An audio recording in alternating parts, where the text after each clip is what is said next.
Meus amados irmãos, graça, paz e misericórdia de nosso Senhor e Salvador Jesus Cristo. Estamos de volta, terça-feira hoje, 19 de maio, mais um culto de instrução aos servos de Deus, de instrução para a Igreja de Deus, nos seus grupos pequenos.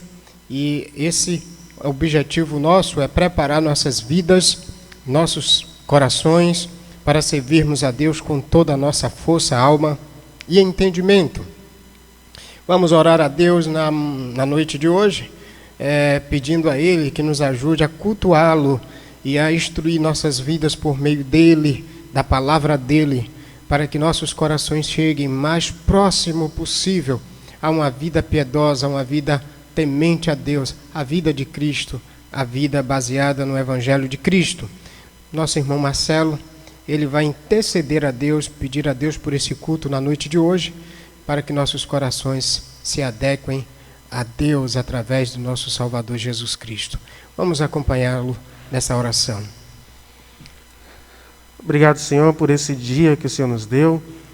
Obrigado, Pai, pelas dádivas, pelas bênçãos, por tudo que o Senhor tem nos dado, mesmo que nós não mereçamos. Obrigado. Obrigado pela tua misericórdia, pelo teu perdão, pela paciência que o Senhor tem tido conosco. Sim, Deus. Obrigado, Pai, pelo cuidado que o Senhor tem tido com nossas famílias e conosco também, Pai. Aleluia. Nós te pedimos, Pai, que abençoe mais este momento em sua presença, mais esse culto de adoração ao Senhor e que vidas sejam transformadas, Pai, por meio da tua palavra. Amém. Em nome de Jesus. Amém. Amém. Amém. Obrigado, Marcelo. Queridos, eu quero encorajá-los dando avisos, mas antes dos avisos, nós temos vários irmãos. Irmã Delícia, irmã Del, conhecida aqui entre o povo de Deus, que está, parece-me que em Lauro de Freitas, Salvador. Me fugiu agora a memória do local exato, mas acho que Lauro de Freitas, na casa de uma de suas filhas. Forte abraço, irmã Del, sua igreja lhe ama, está orando pela irmã e, ao mesmo tempo, com saudade, esperamos vê-la assim que essa pandemia passar. Ao mesmo tempo, queremos também dar um alô a nossos irmãos Gilson e nossa irmã das Dores, esses irmãos também que, mais idosos, estão com algumas dificuldades de sair. Nossa irmã Glória de irmã Maria, que fica aqui perto de Miriam também. Deus vos abençoe, vos fortaleça nesta caminhada. Irmãos, colhendo o ensejo, mandando esse alô aí para esses irmãos, também os irmãos lá de Camaçandi, nosso irmão Zeca, que também está num processo de recuperação da sua saúde, nosso irmão Gonçalo, irmã Neide, lá também de Camaçandi, a Jace, Clóvis, esses irmãos que estão lá, Marivalda, todo aquele pessoal, irmã Maria, dias passados, quando tivemos a oportunidade de visitar o pessoal, fomos lá na casa da irmã Maria, também bem pertinho lá do irmão Gonçalo, da irmã Neide. Não esqueçam, irmãos, de fazer a chamada de vídeo. Eu tenho percebido assim, a alegria, a satisfação de vários irmãos. E depois, assim que você fizer a chamada de vídeo, e você puder gravar um vídeo contando a experiência como foi, vai ser interessante, a gente vai ver até como colocar esse seu vídeo. Manda pelo grupo de Zap. E essa experiência marcante, esse testemunho de encorajamento de uns aos outros é muito importante. Se você puder fazer isso, faça, encaminhe para o grupo. A gente vai poder, assim, também gravar durante o culto, anexando a nosso culto coletivo. Quero também pedir para os meus amados irmãos, em relação ao pastoreio mútuo, mas ao mesmo tempo encorajá-los ao processo de ajudar uns aos outros nas vendas de materiais. Tem muitos irmãos, tem irmãos vendendo máscara, tem irmão vendendo máscaras, tem irmãos vendendo Bíblia, tem irmãos vendendo salgados, e inclusive esses dias surgiu a oportunidade, se alguém precisar, me ajude, no grupo de Zap, alguém que seja cuidador de um ancião para dormir, que seja livre para dormir, nos procure. Essa semana uma pessoa nos procurou para cuidar de uma senhora só durante a noite. Se tiver alguém livre que faça isso, que possa dormir às noites, no grupo de Zap, então nos ajude. Mas temos vários irmãos que vendem vários produtos nesse dia de quarentena. Toda ajuda vai ser muito boa para abençoar esses irmãos. É a forma de a gente ajudá-los na fé e também no suprimento das suas necessidades. Tenho agradecido a Deus e queria hoje dar uma palavra também. De vez em quando a gente faz isso, mas agradecer a Deus é agradecer, irmãos, pela fidelidade no recolhimento dos alimentos. Muitos irmãos têm vindo trazido alimentos para a ação social. Deus seja louvado por isso. Ao mesmo tempo, eu tenho só a louvar a Deus pela igreja, pela fidelidade na dedicação e devolução dos dízimos e das ofertas. O quanto tem sido gratificante, mesmo às vezes a gente não tendo momento aqui no culto, mas quantos irmãos têm vivenciado isso e têm feito isso de uma forma tão liberal, tão graciosa. Então, eu só tenho a agradecer a Deus por ver uma igreja que responde com fidelidade à palavra de Deus, que responde com fidelidade na dedicação dos dízimos da oferta para a manutenção da obra do Senhor. Deus seja louvado. A glória dele, o mérito é todo dele, o louvor é todo para ele. Deus seja engrandecido por isto.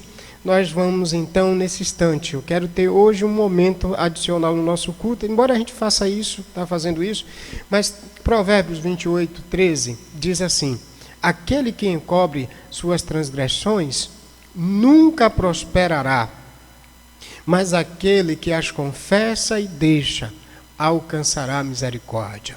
Uma liturgia bíblica é aquela que primeiro leva a gente a reconhecer nossa pecaminosidade, quem somos diante de Deus.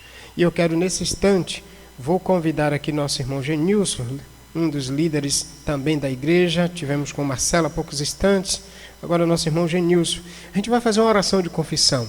Eu queria convidar a você nesse instante, junto com a sua casa, sua família, poder colocar-se diante de Deus. Uma igreja genuína, a igreja, crentes genuínos, nunca deixam, sempre, liturgicamente ou durante sua liturgia, ter um momento de confissão e abandono de pecados. Essa é a oração agora. Acompanhe Genilson e que Deus atinja seu coração numa vida de confissão aberta para o Senhor, abandonando pecados. Nosso irmão Genilson. Vamos orar. Querido Deus e Pai, soberano e eterno Senhor e Salvador, acima de tudo nós agradecemos pela Tua misericórdia na nossa vida. Obrigado, Deus. Nós agradecemos pelo Teu perdão.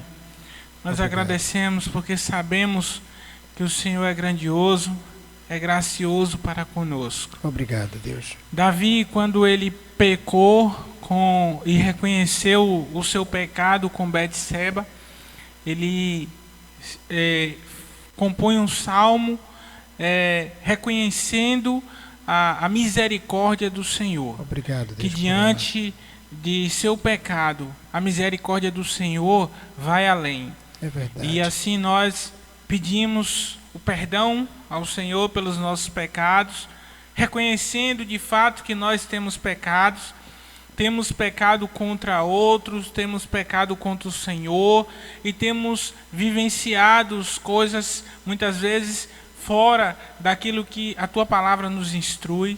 Mas nós te pedimos, regule nossa vida, que o Senhor, o Teu Espírito Santo nos ajude a consertar a nossa vida para andarmos na direção da Tua palavra. Obrigado, que Deus. a gente tenha o entendimento perfeito da Tua palavra e que o Senhor nos guie com a Sua misericórdia, com a Sua graça poderosa por meio de Jesus Cristo. Amém. Para que a gente não cometa os tais erros e assim tenhamos uma vida santa e irrepreensível diante do Senhor. Amém. Vivendo dignamente e da forma como o Senhor assim nos instrui. Nos ajude, nos guie e perdoa os nossos pecados, a nossa culpa diante do Senhor. Em o nome de Jesus. Amém. Amém. Fica aqui ainda, Genilson, você vai fazer a leitura bíblica de Salmo 32, de 1 a 5. Esse texto que é um texto que nos convida também a ter uma vida de adoração por meio da confissão. Vamos ler a palavra do Senhor. Bem-aventurado aquele cuja transgressão é perdoada e cujo pecado é coberto. Bem-aventurado o homem a quem o Senhor não atribui culpa e em quem não há engano. Enquanto me calei, meus ossos se consumiam de tanto gemer o dia todo, porque tua mão pesava sobre mim de dia e de noite. Meu vigor se esgotou como no calor da seca. Confessei-te meu pecado e não encobri minha culpa. Eu disse: confessarei as minhas transgressões ao Senhor, e tu perdoastes a culpa do meu pecado. Obrigado, irmão Janilson. De fato, a nossa vida precisa ser uma vida de confissão diária, uma vida que mostre a graça de Deus e mostre também a nossa natureza sempre miserável, pecadora. Só a graça de Cristo e nada mais. Tem uma canção, a gente vai cantar agora, que muito tem a ver com essa proposta. Quebrantado, a gente vai fazer a alteração, ao invés de ser 154 agora, nós vamos cantar quebrantado. E a Bíblia diz que um coração quebrantado, Deus não despreza. E Davi no Salmo 51 nos traz isso de uma maneira clara e encorajadora. Vamos cantar? Marcelo, hoje, nosso irmão Wellington também, nossa irmã Gorete, vão adorar ao Senhor cantando quebrantado.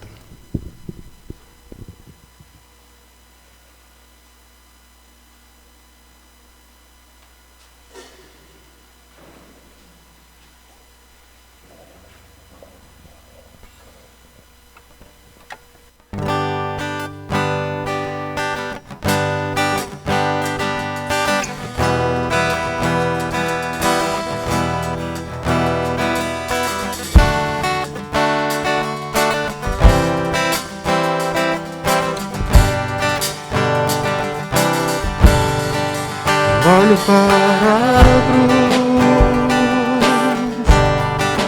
para a cruz eu vou, o seu sofrer participar, a sua obra vou cantar. Meu Salvador na cruz mostrou o amor do Pai, o justo Deus.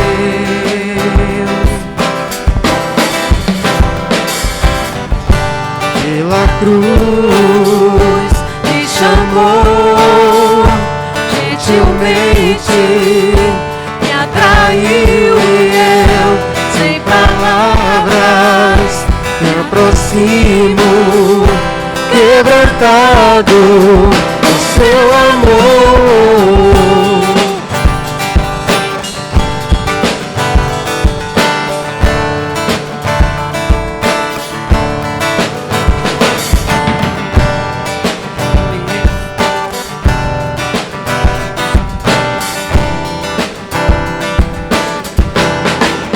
Merecida vida, de graça recebi, por sua cruz, a morte me livrou, trouxe minha vida, eu estava condenado, mas agora pela cruz eu fui reconciliado.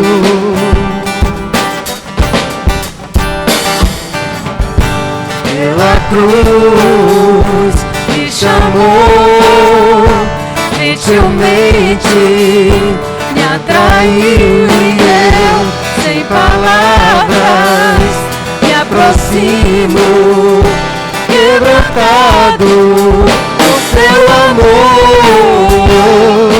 Impressionante é o teu amor.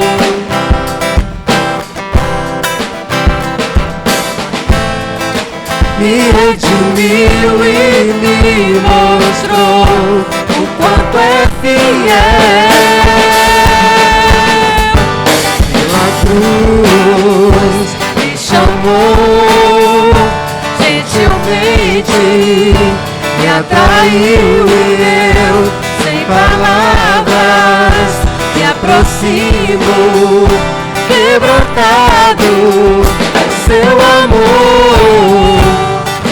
cruz me chamou, gentilmente me atraiu e eu, sem palavras, me aproximo, quebrantado com seu amor.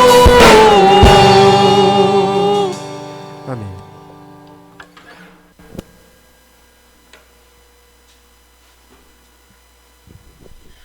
Obrigado, Marcelo. Obrigado, amados irmãos, por nos conduzir a um entendimento de, na cruz de Cristo, nós somos, de fato, quebrantados e entendemos o grande amor de Deus, a grande misericórdia de Deus e devemos, por esse caminho, prosseguir, inclusive adorando com a liturgia baseada naquele princípio que é estabelecido pela palavra de Deus.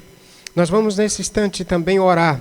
Nós vamos orar por diversos motivos, teremos o nosso momento de oração com a igreja e quero convidar a todos vocês que estão agora sentados aí na sala, pedindo inclusive a você, pai, líder espiritual do seu lar, oriente agora a sua família nesses dias para a gente fazer esses momentos de culto, de oração, todos em um só lugar. Tente trabalhar com seus filhos para que cada um não fique em um local com um aparelho, mas todos em uma sala, tanto em frente do computador, ou do aparelho de TV, ou do aparelho celular. É importante que todos façam isso. Vocês não sabem o quanto é importante fazer isso em família. Uma outra coisa é sempre a gente trabalhar naquele período dos horários de culto. Tentem não assistir um depois, outro depois. Tentem sempre, terça às 19h30, quinta às 19h30, domingo 9 horas da manhã e domingo às 18h30. Isso é muito importante para a gente criar o hábito, aquele momento de conjunto em família. Vamos orar agora juntos também na sala aí onde você estiver, ou você que de repente está sozinho em um outro canto, em outro local, também nos acompanhe nesse momento. Nós teremos 2 motivos de oração baseado no texto bíblico que vamos pregar. Hoje começamos o livro de Abacuque, terminamos a carta de Judas e hoje nós vamos começar a exposição do livro de Abacuque. 2 motivos são importantes segundo o texto que vamos trabalhar hoje. E o primeiro é o não abandono da palavra de Deus. Vamos orar para que nossos corações tenham sede da palavra de Deus e não abandonar a palavra de Deus. O outro motivo é aceitar a correção de Deus, ou seja, o jeito que Deus corrigir a gente tem que confiar plenamente nesse Deus poderoso. E como Ele faz, o jeito que Ele faz é perfeito. Então, não abandono da palavra. E quando abandonarmos a palavra, aceitarmos a correção de Deus do jeito que Deus nos corrigir. Vou convidar a Wellington. O Wellington vai fazer essa primeira oração, eu vou fazer a segunda, nós vamos orar então por esses 2 motivos, você vai acompanhar. O primeiro motivo, não abandono da palavra de Deus. Esse é um motivo que o texto nos convida a orarmos nesta noite. Amém. Oremos. Deus poderoso, Deus de graça, Deus de vitória. Meu Senhor, nós te agradecemos, Pai, pela tua palavra. Deus, nós te agradecemos, Pai, porque Deus, pela tua misericórdia em nossas vidas. Através da sua palavra, Pai, nós estamos aqui. Através da tua palavra, Pai, nós iremos encontrar contigo. Porque a tua palavra diz, Pai, que nós veremos a face do Senhor na terra de Israel. Obrigado. Meu Deus, muito obrigado pela tua palavra. Muito obrigado porque a tua palavra liberta. A tua palavra é como chama de fogo, é amor. A tua palavra nos deixa, Senhor, mais aquebrantado, porque só o Senhor conhece nossos corações. É verdade. Muito obrigado, Pai. Pai, nos ajuda a compreender a cada dia a tua palavra. Nos abençoa, Pai, nos ajudando, Senhor, a discernir a cada dia, Senhor, para que possamos seguir, Pai, e Deus, e tentar fazer o melhor possível, Pai, para não sair dela. Amém. Muito obrigado pela tua palavra, Senhor. Nos ajuda a compreender, Pai, a caminhar e a ser fiel à tua palavra, Pai. Amém. Muito obrigado por tudo, Senhor, pela tua palavra nas nossas vidas, Pai, e no planeta Terra, a qual devemos seguir a tua palavra. Muito Amém. Obrigado por tudo, em nome de Jesus. Amém. Obrigado, Wellington. Nós vamos orar agora para aceitarmos a correção de Deus do jeito que Ele traz. Pai, nós Te louvamos pela forma carinhosa, misericordiosa, mas também com juízo, pela qual às vezes o Senhor precisa nos corrigir diante da nossa caminhada distante dos teus estatutos, dos teus preceitos. E que nesses dias, Deus, nossos corações sejam corrigidos plenamente pelo Senhor, e ainda que doa, que nós até de repente tentamos conflitantemente estar diante do Senhor, mas que nossos corações se acomodem e se assosseguem diante da Tua presença, diante da Tua face. Que esses dias, Deus, nesse processo de pandemia, nesse processo mundial de atuação do Senhor, porque entendemos que o Senhor está no controle, que nossos corações se adequem, que nossos corações entendam, a gente não fique questionando o porquê, mas questionando como o Senhor quer que a gente se comporte, como o Senhor quer que a gente se apresente diante do Teu altar, da Tua presença por meio de Cristo. Obrigado por nos corrigir, como sempre fizeste isso na história, fizeste isto com Adão, fizeste isto com Abraão, fizeste isto com Jacó, Deus, com todos os filhos do passado, e também percebemos que num contexto da igreja primitiva fizeste isto, mas Deus, continue fazendo isso com a tua igreja, porque a tua correção, a tua direção e os teus planos mediante as nossas defesas pessoais, eles devem prevalecer. A Ti seja a honra e a glória, Pai, em nome de Jesus. Amém. Deus nos ajude, irmãos, e nos corrija na caminhada plena, que nesses dias você possa perguntar a Deus como o Senhor quer que eu me comporte diante do Senhor. Nós vamos agora para a exposição da palavra de Deus, e como já falamos e anunciamos dias passados, hoje nós vamos começar uma caminhada no livro de Abacuque. São 3 capítulos. Nesses 3 capítulos, embora hoje a gente não vai estudar os 3 capítulos, claro, eu quero também de forma didática fazer essa exposição. Inclusive hoje poderíamos ir até o versículo de número 11 do capítulo 1, onde nós temos a primeira parte da queixa do profeta e a resposta de Deus. Mas hoje eu vou trabalhar um contexto e vou preferir trabalhar um pouco de tempo também no contexto e também nessa queixa do profeta diante da mensagem, do oráculo de Deus. Então o livro de Abacuque ele tem 3 capítulos e nós vamos estudar pedaço a pedaço, completando o pensamento, o fluir lógico dessa narrativa e também dessa profecia, dessa poesia, porque temos também poesia dentro dessa bela narração e desse belo livro também profético. Temos uma mistura de gênero literário que descreve a forma como Deus está atuando no meio do seu povo através do seu profeta. Então, louvado seja Deus, se prepare para desde agora estar anotando com o seu papel, com o seu lápis, porque quando terminarmos, como terminamos Judas, vamos terminar Pedro, e agora quando terminarmos Abacuque, você tenha um pleno entendimento desse livro que é fantástico, um dos profetas menores do Antigo Testamento. Vamos então fazer a leitura do texto, Abacuque, capítulo 1, de 1 a 4, diz assim: mensagem que o profeta Abacuque recebeu. Até quando clamarei e não escutarás, Senhor? Ou gritarei a ti, violência, e não salvarás? Por que razão me fazes ver a maldade e a opressão? A destruição e a violência estão diante de mim, também há contendas, e o litígio é comum. Por causa disso, a lei se afrouxa, e a justiça nunca se manifesta, pois o ímpio cerca o justo, de modo que a justiça é pervertida. Deus seja louvado.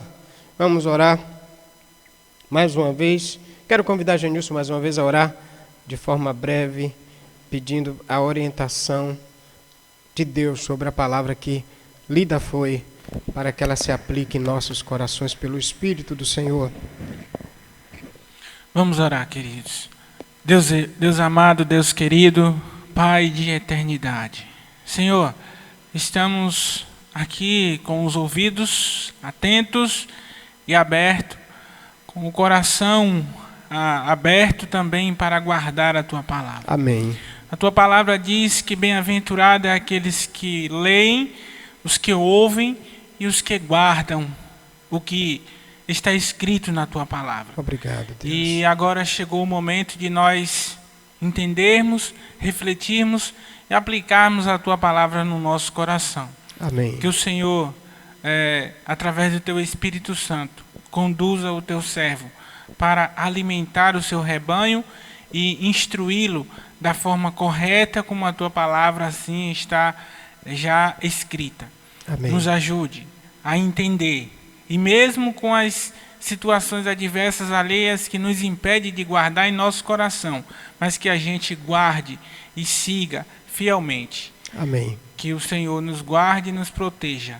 Em nome de Jesus. Amém. Amém. Obrigado, Genilson. Pois bem, queridos irmãos, amado ouvinte de todos os cenários aí de Camaçandi, de Aratuípe, de Valença, os de Salvador, um grande abraço. Grande abraço aí para o nosso irmão Sérgio, aí do Lobato, Damião aí do Brasil Gás, ele sempre tem ouvido, tem mandado um alô, tem nos conduzido, tem mandado mensagem dizendo que tem ouvido. O grupo também, esses dias eu até estava lembrando, nós temos um grupo pequeno na Baixa Alegre, que funciona lá na casa de minha irmã Salidalva, e esses dias também eles estavam, têm ouvido a palavra de Deus. Dona Maria de Seu Cacá, aí também no Areal, também tem ouvido, diz que não perde nenhum culto. Louvado seja Deus, são os irmãos do discipulado do grupo pequeno lá da Baixa Alegre. Um forte abraço a todos vocês. Diante da proposta do livro de Abacuque, nós temos um cenário de uma narração bíblica, um enredo, um drama, mas ao mesmo tempo com pedaços proféticos, ao mesmo tempo com poesias que mostram como Deus vai atuar e como o servo de Deus, o povo de Deus, mediante o juízo de Deus, a atuação justa de Deus e misericordiosa, deve esperar. Então, esse gênero literário nos conduzem a um entendimento claro e perfeito desse texto, dessa bela palavra de Deus.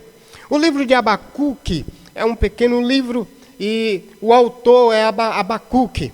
Ele é profeta. O próprio livro vai desenvolver isso no capítulo 1, verso 1. Começa dizendo mensagem do profeta Abacuque. E lá no 3:1 também, o próprio texto traz essa menção, de forma que é uma declaração do próprio livro, que é o próprio Abacuque que faz a escritura desse texto. É ele quem recebe o oráculo de Deus. É para ele que Deus derrama uma sentença de peso, um fardo, mediante o contexto da deplorável situação espiritual do povo de Israel, especificamente a tribo de Judá. Tribo esta que já estava lá prestes a ir para o cativeiro babilônico. Então, seu nome, Abacuque, algumas ideias de interpretação do texto, mas tem ideia que é abraço amoroso, ou abraçador. Esse é o significado do seu nome. Nada mais a gente consegue saber no livro de Abacuque sobre a vida do profeta, a não ser que seu nome é Abacuque, que ele está aflito diante do pecado do povo, da situação contextual de deplorável vida espiritual de Judá. E por causa disso, ele então clama a Deus, mas parece, porque é aparente, porque imediatamente no verso 5 a 11, nós vamos ver a resposta de Deus. Inclusive nessa perícope, nesse pedaço de texto que é maior, ele começa exatamente com a resposta de Deus, porque o verso 1 é a resposta que o Abacuque recebeu diante do clamor, diante da oração que ele faz. E logo em seguida terminamos esse texto, também do 5 a 11, com a resposta de Deus o clamor, a aflição do profeta diante do pecado do povo. Abacuque é um dos profetas menores do Antigo Testamento. Nós temos 12 livros escritos de profetas menores, de Joel, Jonas e assim sucessivamente. Esses profetas menores, entre eles está o profeta Abacuque. Quais são os motivos é que a gente vai entender que Abacuque escreve. Qual o propósito desse livro? O propósito do livro, diante da queixa do profeta, pela situação espiritual deplorável do povo de Israel, especificamente Judá, e provavelmente também parte, ou aquele povo de Benjamim, que foi para o cativeiro, porque nós temos nesse cenário aqui a divisão do reino de Israel. Depois da morte de Salomão, houve a divisão do reino. E aqui nós temos a parte do reino do sul, que é Judá, onde fica o templo, Jerusalém, reino do sul. E nesse cenário onde Salomão construiu o templo, é exatamente esse povo, e para essa equipe, com parte da tribo de Benjamim, que Deus escreve. Que agora Abacuque recebe uma mensagem diante do seu clamor a Deus e precisa agora entregar para o povo. Mas interessante é que aqui nesse cenário, onde o próprio livro mostra a queixa do profeta, mas a resposta de Deus, porque Deus dá uma mensagem de peso para o seu servo, de 1 a 4, e no verso 1 a gente já vê que é a resposta de Deus ao clamor e à oração do profeta. Então, aqui no próprio livro, a gente já tem um cenário de contexto. E nesse cenário, a gente verifica que o profeta recebe o oráculo, verso 1, mas também do verso 2 a verso 4, o profeta aflito clama a Deus pela a situação espiritual deplorável, catastrófica desse povo, de 2 a 3.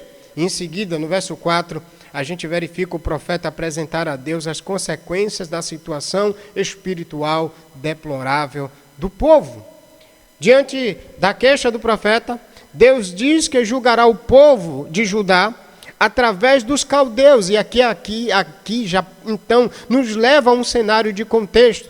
Porque quando ele, lá nos versos de número 5 e 6, ele vai trazer a resposta de Deus, Deus traz a resposta e vai dizer que vai julgar. E aí a gente já entende para quem Deus vai julgar, mas também a gente entende com quem Deus vai julgar a nação de seu povo, o povo Israel, Judá, a tribo de Judá, a tribo de Benjamim também, diante do cenário deplorável de pecado, de abandono da palavra, de quebra da aliança. Se você observar comigo e leia agora os versos 5 e 6. Está com sua Bíblia aberta? Se não está, abra mais uma vez e não feche a Bíblia. Vai ser importante para a gente entender o cenário de contexto, para que, de fato, a gente possa fazer a devida interpretação e também a devida aplicação do texto, da exposição da palavra de Deus. Portanto, quando a gente vai para o cenário de contexto, vamos entender que, primeiro, Deus está escrevendo para Judá. E aí, ele está dizendo que vai corrigir Judá. Com quem? Veja os versos 5 e 6. Olhe, lendo comigo. Vede entre as nações. Aqui é a resposta de Deus. Quando Abacuque pergunta, o Senhor não está vendo? E Deus diz, calma, Abacuque. Tenha paciência, homem de Deus. Vede entre as nações e olhai e maravilhai-vos. E admirai-vos, porque realizo em vossos dias uma obra que não acreditareis quando vos for contada. Então Deus está dizendo, olha, Abacuque, eu vou resolver a situação e vou resolver do meu jeito. É bem verdade que tem hora que a gente quer que Deus resolva a coisa do nosso jeito. E Deus, na resposta aqui, está dizendo, é do meu jeito, Abacuque. E na resposta, agora, ele vai trazer com quem? Ele vai corrigir o pecado do seu povo. Ele vai trazer juízo sobre Judá. E com quem ele vai trazer juízo? Veja o verso 6. Estou levantando os babilônios. Tem versão que diz os caldeus. É a mesma proposta. Estou levantando os babilônios, essa nação feroz, impetuosa, que marcha sobre a largura da terra para se apoderar de moradas alheias. No verso 7 ele ainda vai trazer mais estratégias desse povo, como ele age. Ela é terrível e espantosa. O seu juízo e a sua dignidade vêm dela mesma. Deus então está dizendo que vai trazer juízo sobre o pecado do povo de Judá. E por que a gente aqui sabe que é Judá? Porque sabemos de forma bem clara que foi Judá, que foi para o cativeiro babilônico, lá em 2 Crônicas, capítulo de número 36, do 5 a 23. É Judá que Deus leva para a Babilônia, é Judá que vai passar 70 anos na Babilônia, e depois de 70 anos é Judá que Deus vai trazer de volta por intermédio do seu servo Ciro, e por intermédio de quem Deus vai utilizar naquele cenário como Neemias, Esdra e Zorobabel. Então, agora a gente já está situado, é Judá. E Deus está dizendo a resposta da aflição do profeta, Deus está dizendo, eu não estou parado, Abacuque. Eu vou fazer o que devo fazer e na hora que devo fazer. Só que é interessante, a gente vai verificar hoje. O profeta, ele clama a Deus aflito pela situação do povo. Só que o que é mais intrigante é quando ele ouve a resposta de Deus, como Deus vai punir o pecado do povo, é que ele fica mais aflito ainda. Se ele estava aflito, vendo o povo pecar e aparentemente Deus sem responder, aflito ele vai ficar quando ele ouve a resposta de Deus e diz, eu vou trazer uma nação tão impetuosa, tão ágil em punir. Para vocês terem uma ideia, aqui os babilônios, eles eram tão cruéis na forma de agir, de matar, que lá inclusive, lá no texto de Deuteronômio 28, diz que quando Israel pecasse, a gente vai ver daqui a pouco, Deus traria uma nação de língua estrangeira e que essa nação inclusive faria um cerco, e nesse cerco haveria uma fome tão grande que seria tão cruel o processo, que a ponto de mulheres grávidas, elas comerem dar à luz e comerem os próprios filhos e a placenta e ficarem egoístas, inclusive para não dividir a placenta com a fome que eles estavam passando diante do cerco. E isso aconteceu no cenário de Israel. Portanto, diante da queixa do profeta, Deus diz que vai trazer, a gente não vai estudar ainda essa parte hoje, embora é a parte que completa o assunto, verso de 1 a 4, a queixa do profeta, e verso de 5 a 11, a resposta de Deus. Mas hoje eu quero ficar só na queixa do profeta, porque quero trabalhar o cenário de contexto para a gente entender melhor a proposta. Então o livro de Abacuque refere-se aos reinados de Joaquim e Zedequias, que é o período de 609 a 586, e conforme o cenário de 2 Crônicas 5 a 23, a gente vai verificar que logo após a profecia de Abacuque, que vai acontecer então, Deus vai pegar os babilônios, os caldeus, e vai levá-los. Embora a profecia de Abacuque, ela é recebida antes desse período do cativeiro, diretamente, de Deus conduzir o povo para o cativeiro, mas provavelmente é um período que está ali entre o reinado de Manassés e o reinado de Josias. Mas talvez a continuação do processo, de fato, do reinado do sul de Judá, porque foram reis, dentre, parece-me que 20 reis, apenas 8 reis foram fiéis ou fizeram o que era agradável aos olhos do Senhor. E o que é interessante é que antes de Deus punir, e preste atenção, e aqui eu já quero trazer uma coisa aplicativa, a graça de Deus é fantástica nesse cenário do contexto, porque Deus está avisando a esses homens a ajudar, que Ele traria juízo por meio dos seus profetas, mas eles não ouviram, eles não aceitaram, eles não escutaram, eles não deram ouvidos, não prestaram atenção. Diante disso, no cenário já de Josias, a gente percebe que lá no capítulo de número 34, quando Josias assume o reinado, no Reino do Sul, há um cenário de tanto pecado, mas de tanta calamidade, a ponto de ser preciso fazer uma reforma. Havia idolatria, maldade por tudo que é lado, o litígio, brigas por todas as partes. E é nesse cenário de Josias, anteriormente ao de Josias a gente tem o de Manassés, que é um outro rei péssimo, que a idolatria foi solta, a pecaminosidade no cenário do reinado de Israel, a profanação do templo era tão grande, se você depois quiser analisar isso com mais calma, no capítulo de número 34 de 2 Crônicas, e no 33 de 2 Crônicas, no caso de Manassés, mas no caso de Josias, no 34, foi um caso tão complexo, que Deus então, ali mesmo naquele cenário, avisando para Josias, avisando também para o povo, e quando Josias assume o reinado, é um rei que anda segundo o conselho de Deus, que faz tudo conforme os padrões de Deus. Josias percebe a idolatria, Josias faz uma reforma enorme, mas parece que, apesar de ser uma reforma grande, parece que espiritualmente ela não é uma reforma plena.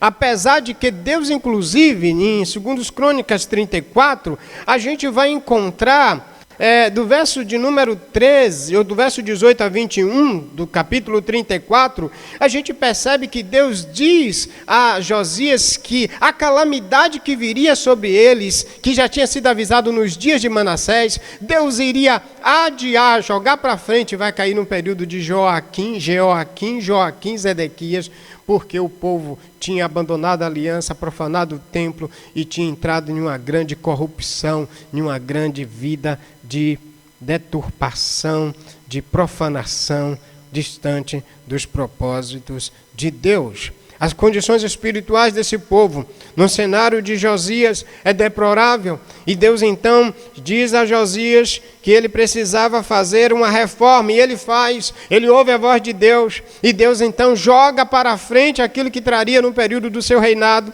e vai cair no período do reinado de Joaquim, Zedequias. E agora veja que nesse período de Josias, o negócio era tão forte, que mesmo a coisa estava tão deplorável espiritualmente, que dentro do templo foi encontrado o livro da lei de Deus, quando o pessoal estava fazendo a reforma. Imagine, é um cenário que está, inclusive, apontado aqui no capítulo 1 de Abacuque, no versículo 4, porque ele diz, por causa disso, Abacuque 1,4, a lei afrouxa, ou seja, a lei está frouxa, a palavra de Deus, a lei mosaica, que deveria nortear, dirigir, conduzir a vida do povo, estava esquecida, estava perdida dentro do templo. Parece-me até com a história de uma irmã que tinha a Bíblia e não lia a Bíblia. E conta-se até que um pastor, uma vez, essa irmã foi visitá-la, porque ela tinha demorado de vir ao templo, e esse pastor visitou essa irmã. E ao visitá-la, e aí, irmã fulana, como é que a senhora está? Eu estou bem, pastor, mas a senhora nunca mais foi à igreja. Pastor, estou com uns problemas também aqui, estou bem, mas estou com uns problemas. Estou mais com problema do que estou bem. Que começa assim, né? Esse diálogo aí de visitação. E aí, então, o pastor, e a senhora está passando dificuldade? Pastor, eu estou passando uma dificuldade. Mas a senhora está lendo a Bíblia? Pastor, eu estou lendo a Bíblia. Parece até que não era verdade. E o pastor, então, pegou a Bíblia dela, folheou, olhou, tal. Tá bom, irmã, olha, vamos aqui, vamos tentar ajudar a senhora e vamos orar. E eu vou deixar um texto bíblico para a senhora ler. Tudo bem? Tudo bem, minha irmã. Tudo bem, pastor. E a irmã, então, deixou o pastor o Salmo lá 23 para ler. Passou uns 20, 15 dias, o pastor percebeu que a irmã não apareceu de novo no templo. E então ele voltou lá para visitá-la. E ao visitá-la, chamou, disse, minha irmã, como é que estão as coisas? Pastor, está tudo do mesmo jeito, não mudou nada. A irmã leu o texto bíblico, li, pastor, mentirosa, porque não tinha lido o texto bíblico. Porque o pastor tinha deixado uma nota de R$100. Não fui eu não, viu, irmãos? Para os irmãos não acharem aqui que daqui a pouco a visita do pastor vai botar dinheiro dentro da Bíblia. Então o pastor tinha deixado uma nota de 100 conto, como diz o bom brasileiro e o bom nordestino. 100 conto lá dentro da Bíblia da irmã, no Salmo 23. E o pastor disse, então vamos ler a passagem bíblica que eu deixei para a irmã? Vamos sim, pastor. Quando o pastor abriu, estava a nota de 100 do mesmo jeito que ele tinha colocado. A Bíblia, irmãos, estava dentro de casa, mas não estava sendo consultada. A Bíblia dentro do templo e não estava sendo enxergada. A lei de Deus, quando a gente lê, por exemplo, segundo os Crônicas, capítulo de número 36, venha comigo, vamos fazer essa leitura. Observe que é o cenário onde o povo está abandonando os padrões, os princípios de Deus. Em 2 Crônicas, livro, 2 Crônicas, capítulo de número 36, que é o último capítulo desse livro. O versículo de número 18 nós encontramos durante o período da reforma do templo de Josias. 34, não 36, o 34. A partir do versículo de número 15. Veja comigo o verso 15.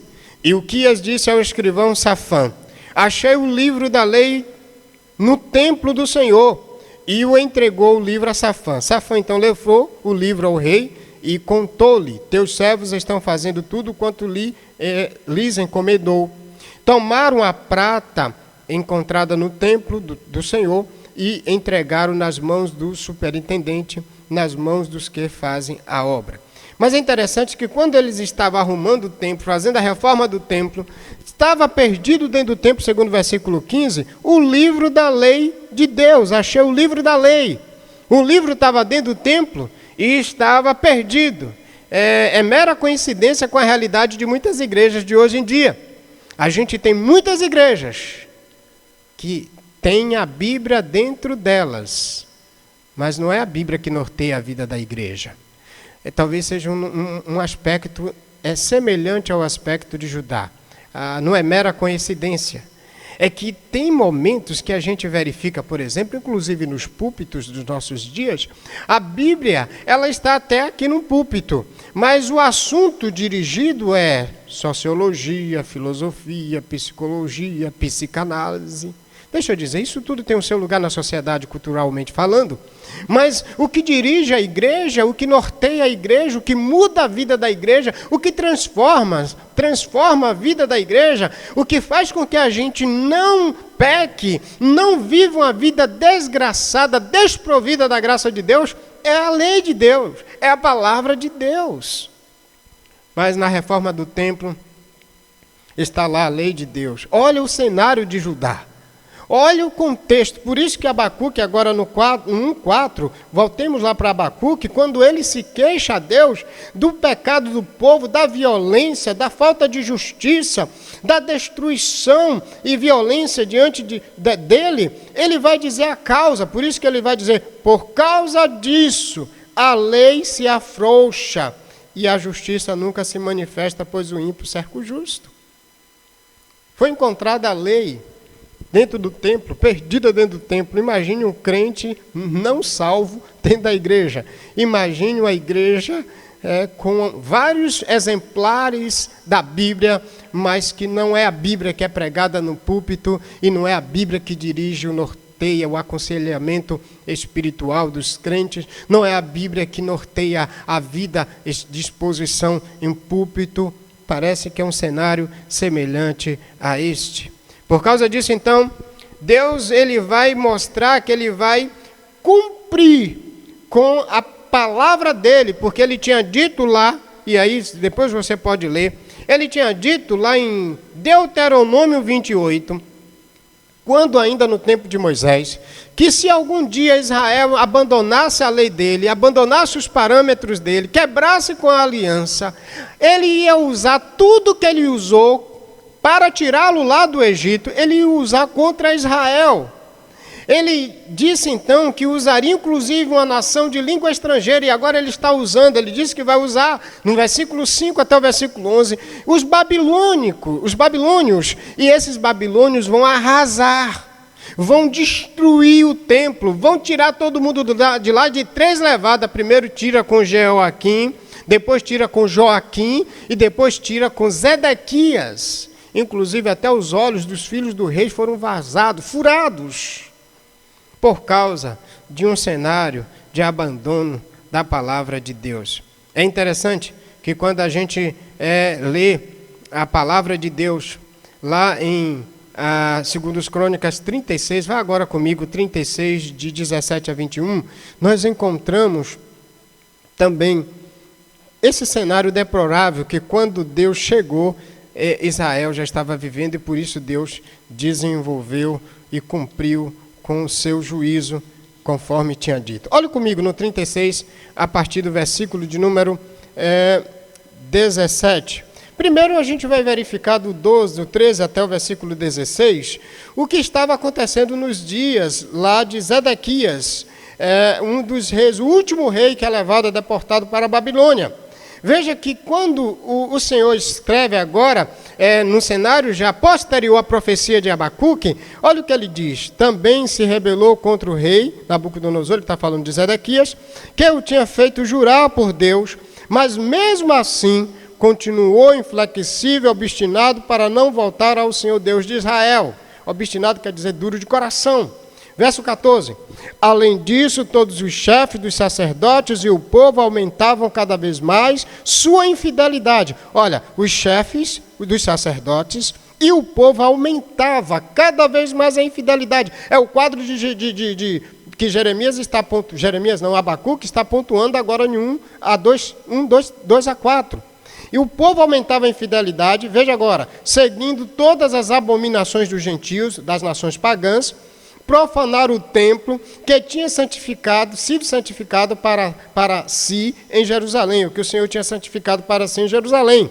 O verso 15, o Senhor Deus de seus pais falou-lhes, olha só como é tremendo, o Senhor Deus de seus pais falou-lhes insistentemente por intermédio de seus mensageiros. Ele está aqui falando dos profetas, porque se compadeceu do seu povo e da sua habitação. Olha só que é interessante, um juízo, mas antes do juízo, Deus é um Deus que se compadeceu, porque ele insistentemente, por meio dos profetas, ele falou, só que ele não foi ouvido. Ele não foi ouvido. E veja que ele diz no verso 16, porém, o que foi que Israel fez, que Judá fez, que Benjamim fez, que as duas tribos do sul fizeram? Porém, eles zombavam dos mensageiros de Deus, desprezavam suas palavras, por isso que o profeta vai dizer que a lei estava frouxa lá no cenário do templo, ridicularizando seus profetas, e até o furor do Senhor aumentou tanto contra o seu povo. Olha a expressão agora, que não havia mais remédio. Era um sinal de tamanha pecaminosidade, que a ira de Deus se elevou tanto, mas a ira de Deus está se elevando, e aí tem gente, eita, que Deus é esse? Deus foi misericordioso, avisando, inclusive no ato do juízo, mesmo levantando uma nação feroz, Deus é misericordioso, Deus avisa, Deus está sempre notificando. E talvez eu queria já, dentro do contexto de entender esse amplo, geral contexto, você pergunta, o que isso tem a ver conosco nesse momento aqui, pastor? Como isso pode ser entendido em nossos dias? Antes do juízo final, Deus está avisando a todos nós, por meio de Jesus Cristo, a sua última voz, a sua última palavra. E eu até falo com muito grau de emoção, porque esses dias parecem semelhantes aos dias de Noé. Noé levou 100 anos construindo a arca, avisando aquelas pessoas, e tem gente que diz que Deus ruim é esse, que Deus miserável é esse. Não, Deus não é ruim, querido. Ruim somos nós, com os nossos pecados, com a nossa vida de serviço dura, obstinados de coração, que Deus está avisando, Deus está anunciando, Deus está despertando, e a gente continua insensível. Deus avisou durante 100 anos na construção da arca com Noé. Olha só, juízo sempre é antecedente, a misericórdia, melhor colocando-me, a misericórdia sempre antecede o juízo. O juízo de Deus nunca é sem misericórdia. Jesus Cristo, por meio da sua igreja, por meio da sua palavra, nesses dias está avisando a todos em alto bom som. Inclusive, não tenho dúvida nenhuma nesses dias, que essa pandemia, que para muitos é um problema de calamidade pública, mas que para mim, à luz das Escrituras, é um sinal de Deus dizendo, desperta povo, desperta igreja, desperta ímpio, antes que eu venha. Deus está nos avisando. Deus está nos chamando ao arrependimento. Isso é misericórdia. E essa misericórdia, essa graça hoje plenamente é vista na pessoa de Jesus Cristo. Mesmo num cenário já ainda de contexto, é preciso a gente entender. Deus insistiu com Israel. Deus avisou tanto a Israel. Antes dele pecar, antes de desviar, antes de cair. Quando caiu, Deus insistiu com os profetas. Falou tanto para eles. Mas eles não ouviram. Talvez eu esteja falando para um crente teimoso, de dura servir, de coração obstinado, como todos nós somos. E Deus nesta noite está dizendo: desperta tu que dormes. Não brinque com a vida espiritual.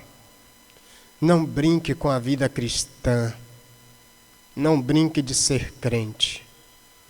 Isso não vai dar certo. E não é ameaça. É graça de Deus. É graça de Deus. Portanto, Judá não deu ouvidos. E por causa disso o Senhor disse que traria juízo. Disse que traria uma devastação tremenda naqueles dias futuros. E Abacuque, quando clamou a Deus, pediu a Deus por a situação. E quando ele clama, segundo os versos de número 2 a 3, a gente começa já com a resposta. Porque no capítulo 1, é nesse cenário, é nesse contexto geral, que a gente vai verificar que o furor do Senhor tinha aumentado tanto, mas tanto que não havia mais remédio. Parece que é um cenário semelhante a Gênesis 6. A terra estava toda corrompida, mas Deus estava avisando por meio de Noé. Deus estava avisando por meio do Enoque. Deus estava avisando por meio dos seus filhos, mas os homens continuavam obstinados. Nesses dias agora de Abacuque, Deus está avisando ao reino do sul, como avisou, inclusive Deus já tinha destruído o reino do norte pelo Império Assírio. E mesmo o reino do norte, que eram as 10 tribos, sendo destruída pelos assírios, as 2 tribos, o reino do sul, não enxergaram isso. E diante disso, Abacuque, que era profeta de Deus naqueles dias, Abacuque então ora a Deus e pergunta: o Senhor não está vendo isso? Tanta calamidade, o povo afrouxou, tua lei é abandonada, violência por cima de violência, briga por todas as partes, partido, facção por todos os lados. Parece que a gente está lendo os dias contemporâneos, né? E então Abacuque disse: Senhor, você está em silêncio. E aí a gente vai para a grande ideia dessa perícope, desse texto de 1 a 4. Qual é a grande ideia? Qual o assunto desse texto? Que de 1 a 4, o texto, a palavra do Senhor nos expõe. De 1 a 4, então, a grande ideia, diante do cenário apresentado, Deus responde o profeta aflito por causa do pecado do povo. Presta atenção nisso. Deus responde ao profeta aflito por causa do pecado do povo. E então nós vamos ver 3 formas como Deus responde o profeta aflito por causa do pecado do povo. Primeiro, ele responde na sentença de peso. Primeiro versículo, embora a gente tenha aqui uma perícope só, um assunto só, que é Deus responde o profeta aflito, faça o seu clamor por causa do pecado do povo. E aí, nesse cenário, a gente vai verificar, eu vou dividir para didaticamente ficar mais compreensível. A primeira coisa que a gente já vê é a mensagem de Deus, uma resposta. Tem Bíblia que diz, o verso 1, você está com a Bíblia aberta? Não fechou? Não feche. Tem Bíblia que diz, mensagem que o profeta Abacuque recebeu. Esse texto já traz para nós uma ideia clara da mensagem recebida. Por isso que o verso 1 é Deus dá ao seu profeta uma resposta de peso. E aí, por que a ideia de peso? Uma resposta de peso, uma sentença de peso? Porque exatamente a palavra aqui colocada no original é traduzida por sentença, que significa peso, que significa fardo. Lembre que o verso 2 a verso 4, o profeta, ele está clamando. Abacuque está orando a Deus e perguntando a Deus, questionando a Deus. O Senhor está sem ver isso tudo. E Deus já está dizendo para ele, já no verso 1. Toma aqui a resposta. Embora a resposta é o livro todo, Porque a gente vai verificar exatamente esse processo de monólogo, mas depois vem logo a resposta. Então você tem a queixa do profeta, você tem logo em seguida a resposta de Deus. E aqui começa com a resposta de Deus, mostrando que todo o livro de Abacuque é uma sentença de peso, é uma resposta à situação. Por isso, por que sentença de peso? Porque uma sentença de um fardo pesado. Porque não se tratava aqui de uma mensagem palatável. Não era uma mensagem agradável aos ouvidos, mas de um aviso solene a uma nação rebelde. Resposta de oração do profeta de 2-4. E o profeta está tão aflito e Deus diz, olha o que eu vou fazer. E Deus dá logo uma sentença, isso num contexto da poesia hebraica e também no cenário antigo de Israel, era um fardo que era difícil de ser entendido, mas também difícil de ser aplicado. E é isso que a gente vai inclusive verificar na resposta de 5-11. O profeta fica zonzo. Se ele estava atordoado, né, é igual semelhante, o camarada toma uma porrada e fica meio que tonto, né, bambando para lá e para cá, e aí vem o golpe da misericórdia, da segunda ele cai. O profeta questiona atônito, mas a resposta de Deus deixa ele mais atônito ainda. E o que fazer quando Deus responde do jeito que a gente não quer aceitar? É isso que durante o livro a gente vai verificar. Porque, inclusive, é fantástico a forma que o livro começa e a forma que o livro termina. Se você analisar bem, termina com um profeta perturbado. Com um profeta perturbado, queixoso e atordoado, perplexo e aflito. Mas lá no capítulo 3, do verso 16 a verso 19, principalmente os versos 1 e 2, depois de 16 a 19 do capítulo 3, a gente consegue ver um profeta em paz pela resposta do que Deus vai fazer naqueles dias futuros. Por isso que a gente vê aquele cântico fantástico de Abacuque 3, de 16 a 19, 17 especificamente. Ainda que a figueira não floresça, que no curral não haja gado, que o produto da oliveira minta, todavia me alegrarei no Senhor. Olha, a gente sai de um quadro inicial, capítulo 1, de 1-4, de um profeta atônito, perturbado. Mas a gente vai para um quadro de um profeta em paz, tranquilo, porque entendeu, aceitou e concordou com o plano de Deus, apesar de que no plano de Deus vinha um juízo com a nação feroz sobre o povo que tinha abandonado a aliança. Talvez aqui cabe uma pergunta já aplicativa. Como nós nos comportamos diante da resposta de Deus que nós não queremos aceitar? Mas eu quero lhe garantir nesta noite, que a melhor forma é fazer isso, que é a linha do pensamento do livro de Abacuque nos leva. Mesmo apesar de confusos mediante o que Deus vai fazer, é preciso a gente confiar e descansar na fé em Jesus. Nesses dias, inclusive, há muita gente perturbada, atônita, sem saber o que fazer. Eu vou lhe dar um conselho à luz do livro de Abacuque, já no aspecto central, já aplicativo também, já aplicando isso para a gente. Em dias de confusão, de tribulação por causa de consequência dos pecados, é preciso confiarmos em Deus, descansarmos nele. Ele preserva o justo em meio à calamidade. E como ele faz isso hoje? Está claro e evidente que só pode ser, e só tem que ser à luz da Bíblia assim apresentado. Ele nos conserva em Cristo. Ele nos protege em Cristo.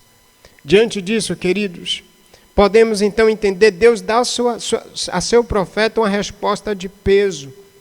Uma resposta que vai ser uma resposta que talvez o profeta naqueles dias poderia dizer, de Deus, não tem uma outra forma? E Deus disse para ele, não tem. Mas eu quero que você confie no que eu vou fazer. Talvez umas perguntas que precisam ser feitas aqui para questões aplicativas. O que fazemos quando Deus responde do jeito que a gente não quer ouvir? O que fazer? à luz do cenário de desenvolvimento do pensamento de Abacuque em todo o livro, descansar no Senhor, entender que Ele é fiel, Ele é justo, mesmo quando atua com juízo para corrigir o pecado do seu povo. Então, a primeira verdade que a gente encontra é uma mensagem difícil de ser entendida, mas difícil ainda de ser engolida. 2 grandes conflitos são vividos por Abacuque aqui. O primeiro é o prevalecimento do mal e a aparente demora de Deus. Talvez nesses dias você até esteja questionando: Deus, por que demorar tanto essa pandemia? Quando vamos sair de casa? Quando, Senhor? Mas você quer encurtar a forma de Deus trabalhar no meio do seu povo? E talvez povo de Deus, igreja de Deus, tanto aqui de Valência, Nova Aliança, e os demais irmãos que me ouvem, igrejas outras, líderes que nos ouvem, a gente precisa se adequar aos planos de Deus. Talvez esses dias não sejam dias de a gente apenas orar para Deus mudar, ou ampliar, ou encurtar a situação, embora a Bíblia oriente a gente a orar, a interceder nesses dias. É claro, isso é evidente na Bíblia. Inclusive, quando se fala do período da grande tribulação, ele diz que para que orasse, para que aqueles dias não tivesse chuva, não fosse um dia chuvoso, e que as mulheres grávidas não tivessem grávidas. Orem para que isso não aconteça. É natural orarmos em dias de calamidade, de dor, de aflição. Mas é importante também a gente entender o seguinte: as nossas orações vão ser respondidas, sim, mas vão ser respondidas segundo a vontade de Deus, e não a minha e a sua vontade. Suas orações não são respondidas com a urgência que endereçou ao céu. Então Abacuque tem aqui isso.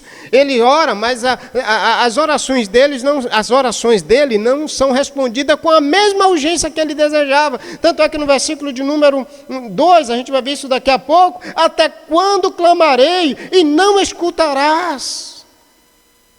Talvez você esteja com o coração atônito nessa noite, nesses dias, e cheio de perturbação. Eu quero dizer para você, querido, deixa Deus responder com graça. Confia nele, descansa nele, espera nele, deixa ele fazer o que está fazendo, porque o plano dele é perfeito. O segundo conflito é a resposta surpreendente da sua oração. O primeiro conflito é porque Deus está demorando. Mas o segundo conflito de Abacuque é a resposta surpreendente de Deus. O Senhor não está vendo isso? O que é que o Senhor vai fazer com tanta calamidade, com tanta violência? Sabe qual é a resposta de Deus no 5-11? Eu vou trazer um juízo que esse povo nunca vai imaginar. Eu vou trazer os babilônios. Uma nação feroz. O profeta ficou desesperado mais ainda.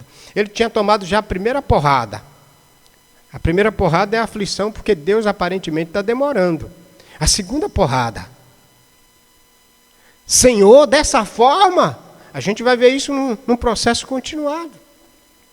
É dessa forma que o Senhor vai corrigir. Ele vai até inclusive usar uma expressão: o Senhor vai usar um povo miserável desse para corrigir o teu povo? Epa, mas Judá não é essa flor que se cheire. Judá tinha abandonado a aliança. Judá tinha esquecido os mandamentos. Judá estava agindo com tanta atrocidade, com tanta violência, com tanta corrupção, com tanta miserabilidade. Judá não é tão bom quanto Babilônia. Na verdade, o que é que Deus está dizendo? Eu vou dar para você, vou fazer vocês experimentarem um pouquinho do caldo de sururu que vocês me fazem beber. Você sabe aquele negócio, aquele caldo ruim que a gente quer que os outros bebam, mas a gente não quer beber? Na verdade, a forma de Deus corrigir Judá, vou dar um pouco do caldo de sururu aqui é bom, viu, gente? Talvez a ilustração não seja a correta, mas é um suco de jiló. Vou dar um pouco do suco de jiló para você beber. Meus queridos, eu quero nessa oportunidade, Deus dá ao profeta uma resposta de peso. E na resposta de peso, é uma resposta que mesmo com tamanha proporção, mas é uma resposta que vem com a graça e com a bondade de Deus. Às vezes tem um cenário da do processo pastoral que parece que a gente tem aquela profissão de médico, sabe? Como é bom quando o médico traz uma notícia para você dizendo, olha, aquela doença, aquele câncer que você tinha foi curado. Maravilha! Não vai precisar nem mais de fazer, não vai nem precisar fazer quimioterapia. Os exames deram isso, mas eles diminuíram diante da medicação. Que notícia fantástica! Mas esse mesmo médico, no exame seguinte, ele diz, olha, o problema evoluiu. Ele regrediu, mas depois ele voltou. Abacuque aqui está vivendo uma situação semelhante à profissão médica, ou até à profissão de carteiro. Traz uma notícia boa, mas de repente é aquele que ao mesmo tempo que traz uma notícia que deveria ser encorajadora para o povo, no sentido como a gente imagina, mas uma mensagem de juízo, queridos, é uma mensagem encorajadora. Às vezes a gente aqui tem a noção de que mensagem de juízo, peso, mensagem, sentença de peso, não é uma mensagem encorajadora, mas é porque, na verdade, Deus está dizendo, eu vou trazer justiça. E preste atenção, uma das formas de Deus trazer justiça ao mundo é por meio do seu juízo, que a gente verifica ele finalmente perfeito na pessoa de Jesus Cristo. Como Deus vai melhorar esse mundo, ampliar esse mundo? Com a mensagem de juízo. Mas dentro desse cenário da mensagem de juízo, a gente nunca vê que ela é desprovida da misericórdia. Veja então que às vezes o peso da mensagem, da resposta de Deus só nos deixa mais perplexo. Uma mensagem de juízo da parte de Deus nunca é sem misericórdia, mesmo nos deixando perplexo. Portanto, a proposta clara aqui é, e aí talvez esse texto de Tiago 2,13 diz para a gente algo muito interessante. Quando Deus julga, não terá misericórdia das pessoas que não tiveram misericórdia dos outros. Mas as pessoas que tiveram misericórdia dos outros não serão condenados no dia do juízo final. E era essa a resposta que ele está dando para ajudar. Deus está dizendo, eu vou punir aqueles que estão cometendo tanta atrocidade com outros que vão cometer atrocidades com eles, semelhante como eles não tiveram misericórdia das pessoas. Por quê? No cenário de Judá, no versículo de número, a gente vai ver isso mais adiante, ele diz que a justiça nunca se manifesta, pois o ímpio cerca o justo, de modo que a justiça é pervertida. De antemão, vamos para a segunda proposta. Os versos 2 a 3, e o verso 2 a 3 traz para a gente esse princípio com clareza. E qual é o princípio que é trazido para a gente agora? Verso 2 a 3, que vai ampliar a proposta da grande ideia que Deus responde ao profeta aflito por causa do pecado. 2 a 3, o clamor do profeta aflito a Deus por causa do pecado do povo. Agora a gente viu a mensagem de peso, já denotando uma resposta de Deus. Agora a gente vai verificar o clamor do profeta aflito a Deus por causa do pecado do povo. O verso 2 e o verso 3, eles trazem isso para a gente. E aí começa exatamente com um clamor interrogativo, nos versos de número 2. Até quando clamarei? Não escutarás, Senhor, e gritarei a ti, violência, e não salvarás. O profeta está fazendo aqui uma oração, isso aqui é uma poesia, na verdade, a gente vai ver essa poesia de forma clara lá no capítulo de número 3 dos Salmos. A gente verifica também um clamor semelhante a esse em Apocalipse, capítulo de número 6, do verso número 9 até o verso número 12, na abertura do 5º selo, quando as almas daqueles que haviam sido mortos por causa da palavra de Deus e do testemunho de Jesus Cristo, eles estavam lá diante do altar de Deus, e eles clamavam ao Senhor, soberano, até quando, soberano? Meus irmãos, diante do nosso clamor, da nossa angústia, da nossa aflição, que aparentemente parece que Deus está calado, parece que Deus está em silêncio, parece que Deus está inerte. Eu quero dizer para você que Deus não está inerte. Ele está agindo, agora ele age no tempo certo, no tempo justo, na ocasião perfeita, para nada ficar faltoso, nada ficar em falta. E a gente vê o clamor do profeta aflito a Deus. E o clamor tem, de fato, aqui um motivo. É o pecado do povo, é a desobediência, é a vida espiritual deplorável. E, de fato, irmãos, não resta dúvida. Quando você é um crente de verdade, o profeta aqui é um mensageiro de Deus. Ele é um homem inspirado por Deus para atuar naquele contexto e viver num cenário de pandemia, de pecaminosidade, por tudo que é lado, por tudo que é canto, por todos os países. Não é algo fácil. Eu confesso para vocês que tem dias, quando eu olho tanta miséria nos jornais, se a gente espremer a televisão, se torcer como a gente torce um pano para botar no varal, vai escorrer sangue de tanta violência. Se a gente torcer um jornal, uma TV, vamos ter que abrir uma série de presídios de tanta corrupção que é falada dia após dia, uma após a outra. E parece que a lei está frouxa, porque cada dia que passa, as leis vão se adequando à criminalidade. E ficar no contexto desse, no cenário desse, é de partir o coração, é de abrir a cabeça da gente e enxugar as lágrimas, não pelos olhos, é enxugar as lágrimas pela cabeça, de abrir de tanto choro e de tanta aflição. O profeta está clamando: até quando, Senhor? Talvez você seja, nesses dias, uma pessoa que viva nesse cenário de tanta corrupção, de tanta miséria, de tanta depravação, de tanta imoralidade, e você esteja inquieto. Mas deixa eu te dizer, querido, Deus não está desapercebido ao cenário. Ele não esteve desapercebido no cenário lá de Gênesis 6. Nos dias de Noé, quando Noé clamava junto com Enoque, anterior a Noé, ele não estava desapercebido, querido. É porque Deus tem um tempo certo, a hora certa de atuar, e no momento certo atuar com justiça, mas antes ele é muito longânimo, muito longânimo. Sabe quanto tempo se levou durante o período de Salomão até o período aí, quase uns 400 anos? O povo abandonou a lei de Deus. Fez tanta calamidade, e Deus avisando.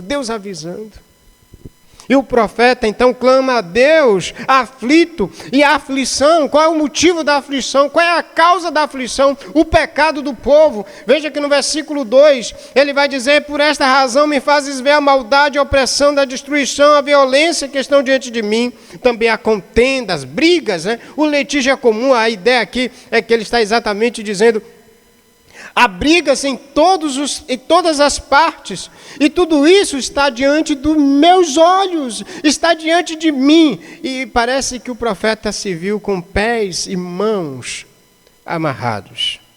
Pés e mãos amarrados. Talvez a pergunta: o que fazer diante de tamanha pecaminosidade?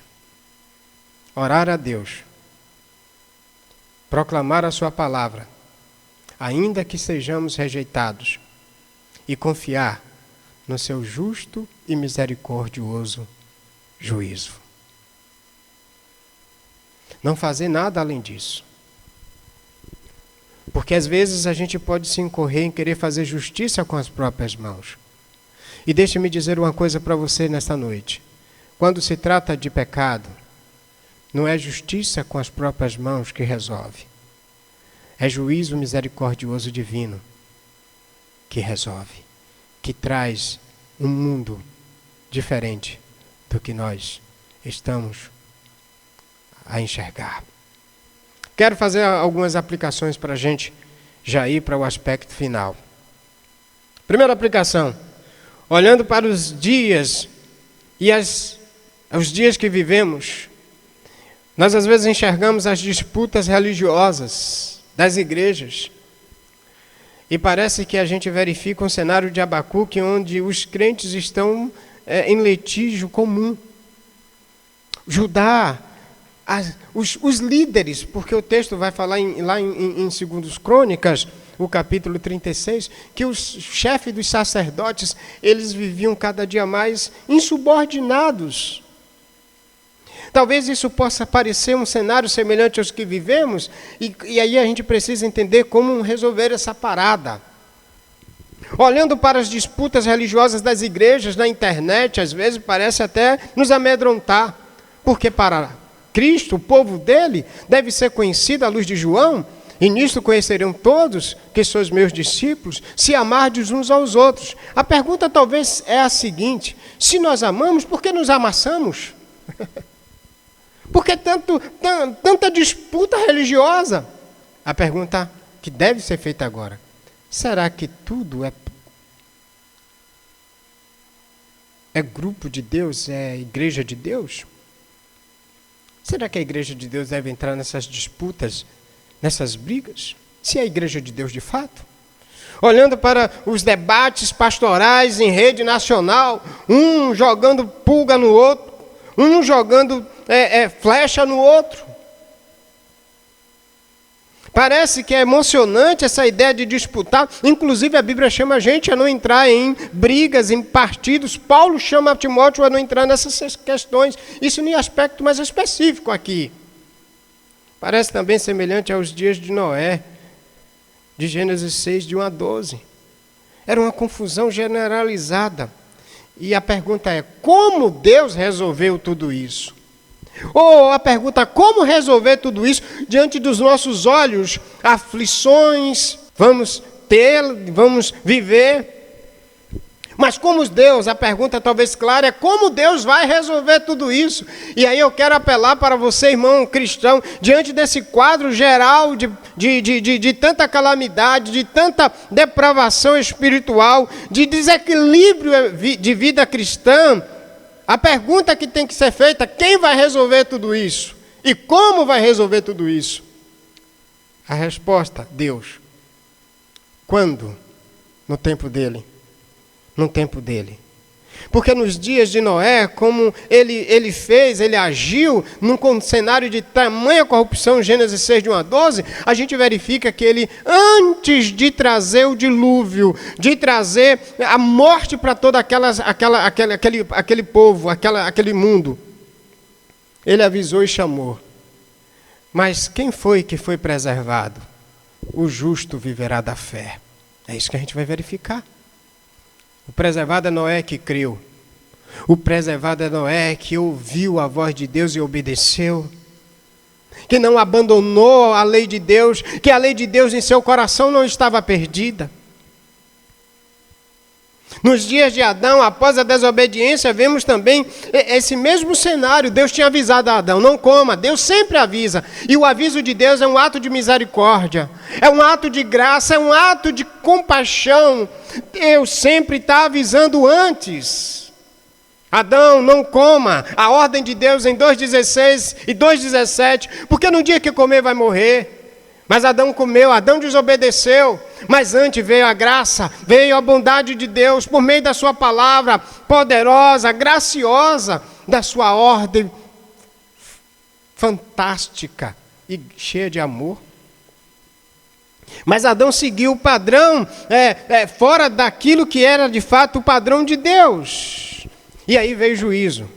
Mas você pode observar que antes de Deus ele primeiro dá juízo, no verso 13, a serpente, 13, 14, verso 14. Mas antes dele dar o juízo a Adão e Eva com disciplina, e vem uma promessa.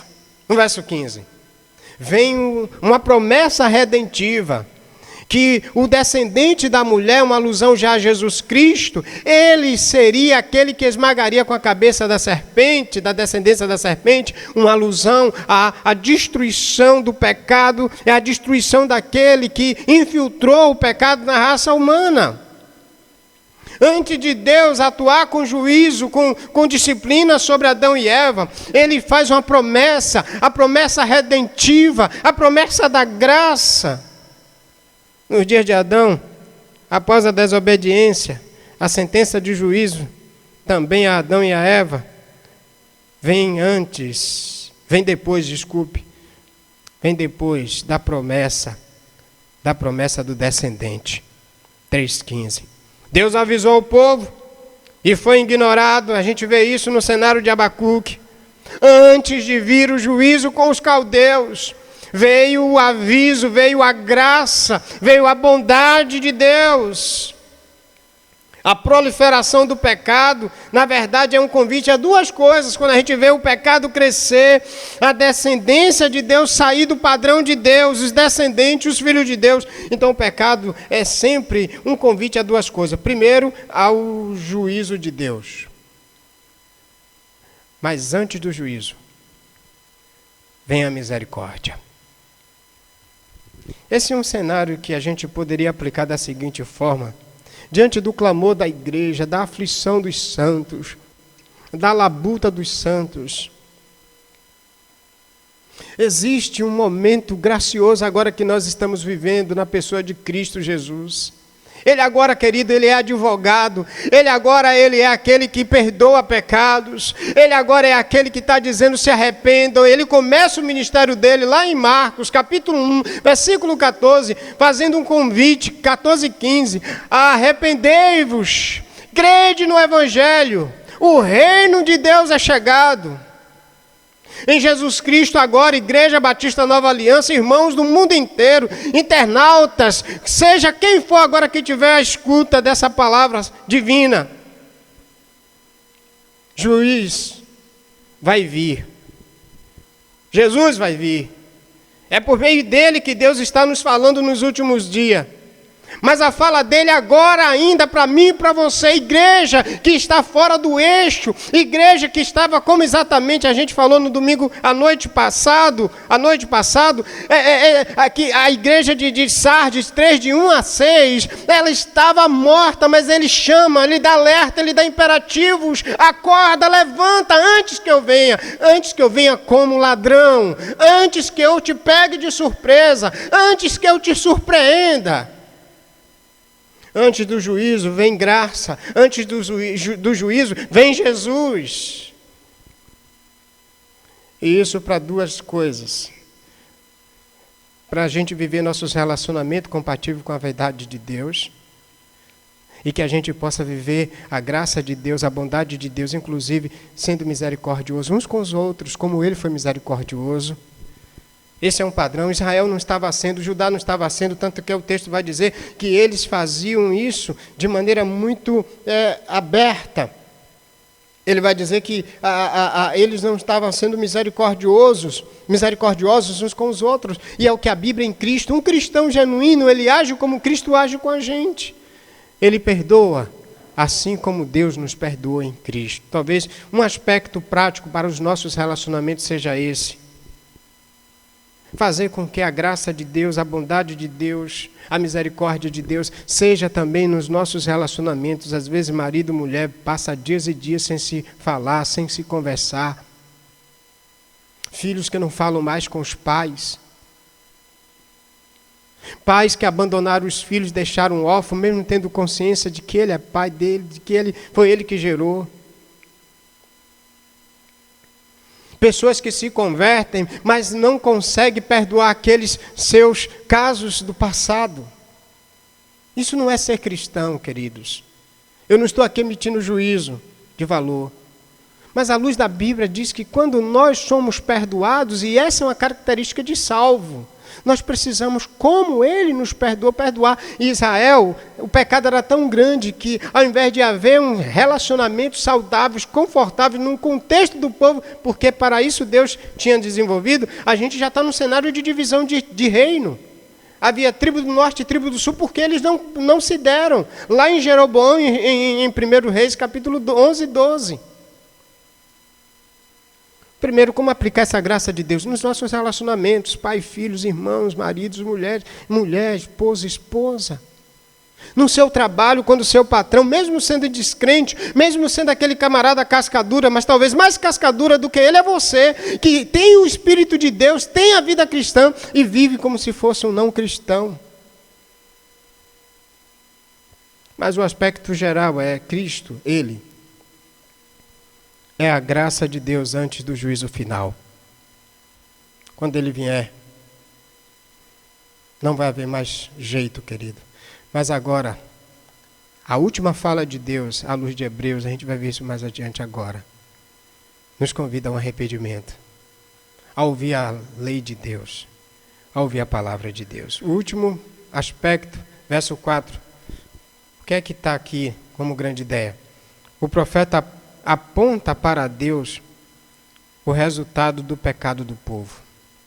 O que é que resultou em um povo estar com a vida tão desregrada, tão depravada? Verso 4 diz: por causa disso a lei se afrouxa, a justiça nunca se manifesta, pois os ímpios cercam o justo, de modo que a justiça é pervertida. O resultado do pecado, lei frouxa, falta de justiça, ímpio cercando e oprimindo o justo, justiça pervertida. O que é que acontece no nosso cenário quando a gente não ouve a voz de Deus e não é guiado pela palavra de Deus?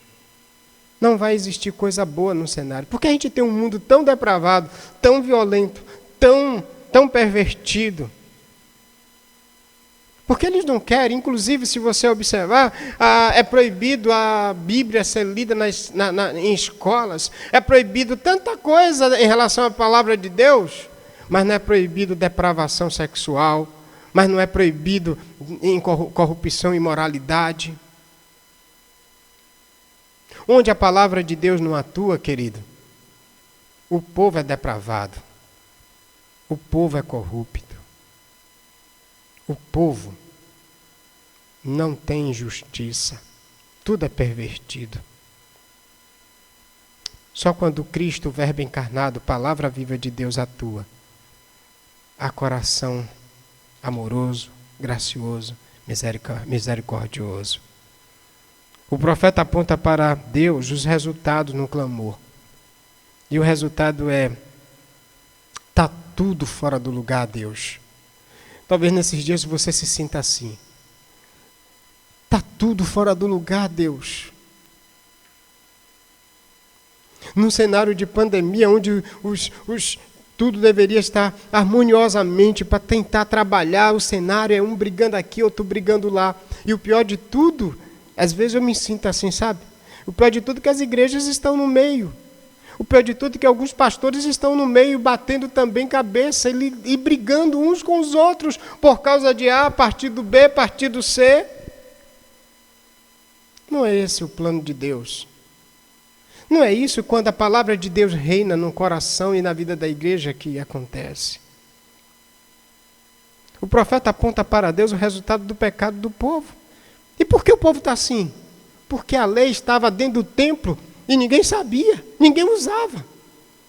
Talvez uma das questões que muito nos leva a viver uma vida nesse cenário espiritual, gospel falando aqui, é que talvez as igrejas, elas têm Bíblias no cenário dos templos, os crentes, mas muitos não leem, muitos não aplicam, muitos não escondem a palavra no coração para não pecar contra Deus. Que adianta ter Bíblia na mão e não no coração?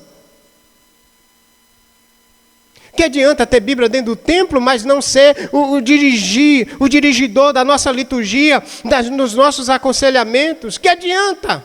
Estamos semelhantes ao cenário de Josias, período em que Abacuque profetiza. A lei está frouxa, Senhor. Onde é que está a lei? Perdida dentro do templo. A palavra de Deus está nas igrejas. Mas não sabemos se as igrejas aplicam a palavra de Deus e são dirigidas. Precisamos fazer essa correção imediatamente. O único remédio para aplacar a ira de Deus é a gente utilizar o Verbo encarnado, a palavra viva de Deus. É Jesus, a última fala de Deus. O abandono da palavra de Deus só nos traz desastre para a espiritualidade de seu povo. Porque as condições do estado espiritual deplorável de Judá são relembradas aqui nesse período. Porque eles tinham abandonado a palavra. O furor do Senhor aumentou tanto que não havia mais remédio, no verso 16 de 2 Crônicas 36. Adão também não deu ouvidos à palavra de Deus e o pecado entrou no mundo e arrasou a comunhão dele com Deus e também arrasou a nossa comunhão com Deus, que foi preciso Deus enviar o Verbo encarnado. No mesmo cenário de Abacuque, Deus mostrou qual o remédio para a catástrofe do pecado do povo: a lei, a palavra. Por isso que Abacuque, a referência de Abacuque de 1:4, a lei está frouxa, era porque a palavra não está sendo utilizada. Pastores, use a Bíblia, pelo amor de Deus. Preguem a Bíblia, não sermões motivacionais. Não temas soltos e avulsos que não está conectado com a boa teologia bíblica, os princípios de Cristo convergindo nele, mas também com a unidade de um pensamento progressivo, de uma revelação progressiva, que é a palavra de Deus em todo o tempo, de Gênesis a Apocalipse. Como resolver essa situação hoje, então, pastor? Como resolver essa situação, Abacuque? Talvez essas perguntas precisam ser feitas. Como resolver? Como resolver? Eu acho que tem uma resposta clara, que eu gostaria já de ir bem lá para frente. Eu poderia aqui trabalhar de maneira até muito minuciosa, mas em virtude do tempo eu quero trabalhar isso já de forma direta. Em Hebreus, no capítulo 1, versículos 1 e 2. Leia comigo. Como resolver isso? E como Abacuque, então, resolveu isso? Primeiro, descansando no oráculo de Deus, na mensagem, na palavra, na sentença que veio por meio da revelação de Deus. Foi isso que resolveu o coração de Abacuque. Foi isso que tirou ele de um coração perturbado para um coração em paz, tranquilo, confiante na misericórdia de Deus. Como então resolver essas situações no nosso cenário e contexto de conflitos, de aflições? Por meio de quem hoje isso é solucionado entre nós, pastor? Hebreus 1, 2 e 3. Olha comigo. No passado, por meio dos profetas, Deus falou palavra aos pais muitas vezes e de muitas maneiras. No passado, por meio inclusive de Abacuque, Deus falou aos pais, profetas. Nesses últimos dias, e agora aqui nós já estamos nesses últimos dias, compreendendo entre a primeira volta, a chegada de Cristo e a segunda volta de Cristo. Nesses últimos dias, porém ele, Deus, nos falou pelo Filho. Ou seja, Jesus é a última palavra, querido. Jesus é o último oráculo, querido. Jesus é a palavra de peso para os nossos dias, mas uma palavra de peso com graça e com misericórdia, porque ele está avisando antes de voltar. Abacuque foi um profeta que avisou a Judá antes da calamidade. Jesus é o profeta de Deus, o Filho de Deus, o sacerdote perfeito, que está intercedendo por nós antes da volta definitiva. Isso é graça, irmãos. Igreja de Deus, senta na graça de Cristo, na graça de Deus. Jesus é a última palavra. Devemos ouvir Jesus. Por isso que quando Deus está apresentando Jesus lá no cenário de Marcos, este é o meu filho amado, Marcos 9, no Monte da Transfiguração. E quando ele apresenta o Filho, a última fala, a última chance, a oportunidade definitiva da gente, da igreja fora da palavra, Jesus está chamando a gente vir para ele, o Verbo encarnado, a palavra definitiva. Enquanto a gente não vir para Jesus, não tem solução. Por que ele não veio ainda? Essa pergunta precisa agora ser respondida. Porque ele te ama tanto que quer ver você restaurado confinadamente diante do seu altar. Ele quer me ver restaurado diante das minhas manias de grandezas em relação à vida de exposição, quem sabe? Ele sonda nossos corações, ele quer ver a gente transformado antes que seja tarde demais. Isso é graça, graça, é graça. Igreja dos últimos dias, igreja de Jesus Cristo, ele é a última fala, ele é a última chance. Isso é graça, é oportunidade, irmãos. A resposta de Abacuque é: o justo viverá pela fé. E a Bíblia diz que a fé vem pelo ouvir, e ouvir a palavra de Cristo, Romanos 10, 17. Ouçam Jesus nesses dias. Deixemos de ser teimosos. Deixemos de ser teimosos. Deus insistiu tanto lá em 2 Crônicas 36, do 13 até o 16, diz que ele insistiu tanto com Judá, mas eles não deram ouvidos. Irmãos, abra os ouvidos para a última fala de Deus, que é Jesus Cristo. Perdoe uns aos outros, se relacione com amor e graça, assim como Deus em Cristo nos perdoa, que a gente também perdoe. Que falemos a verdade uns com os outros. Abandonemos a mentira. Tiremos a ira do coração. Não deixe o sol se pôr sobre a vossa ira. Isso tudo é forma de a gente mostrar essa graça de Deus nos relacionamentos, mas também a graça de Deus por meio da fala última dele, que é Jesus, para aquele dia, para o dia da redenção. Deus responde o profeta aflito: faça o seu clamor por causa do pecado do povo. Deus responde a mim e a você como igreja do Senhor dos últimos dias, nos falando por meio de Jesus. Quem tem ouvidos, ouça o que o Espírito de Cristo diz às igrejas, ao povo dele. Próxima semana a gente volta a entender um pouco a resposta maior de Deus dos 5 a 11. Mas que nesta noite Deus tenha mexido com o seu coração, com a sua natureza, com a minha, com a nossa natureza pecaminosa, para entendermos o quanto Ele quer nos corrigir antes que Ele venha como ladrão. Outra coisa, concordemos com a forma dele fazer isto. É perfeita, é graciosa. Ele sempre sabe fazer com graça. Nós é que não sabemos. Enquanto isso, o que nos resta fazer? Firme na promessa, firme na palavra, firme no verbo encarnado, que é Jesus. É essa a canção que a gente vai cantar agora. 154 do Cantor Cristão.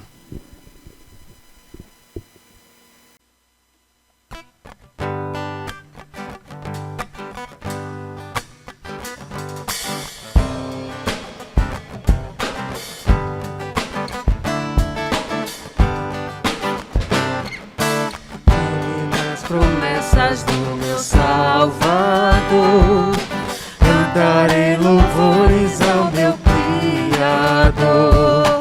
Vivo pelos séculos do seu amor, firme nas promessas de Jesus.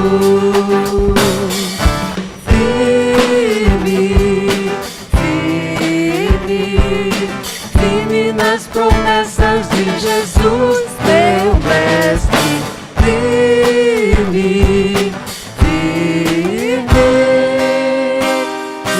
Firme nas promessas de Jesus.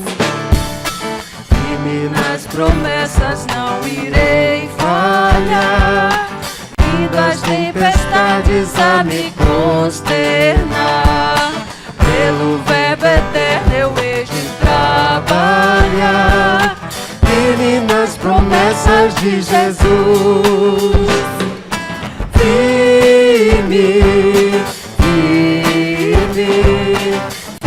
nas promessas de Jesus, meu mestre.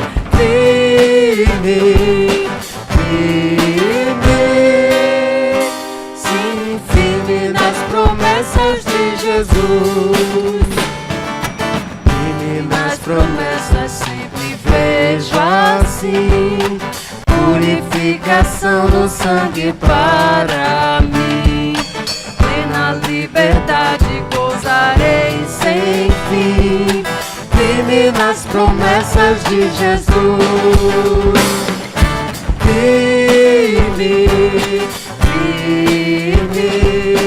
Firme nas promessas de Jesus, meu mestre.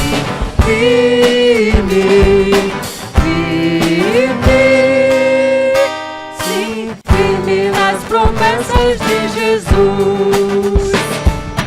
Firme nas promessas do Senhor Jesus, em amor ligado com a sua cruz.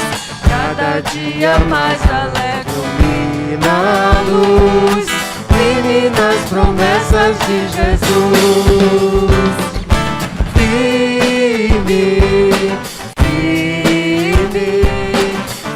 nas promessas promessas de Jesus, meu mestre. Firme, firme, sim, firme nas promessas de Jesus. Amém.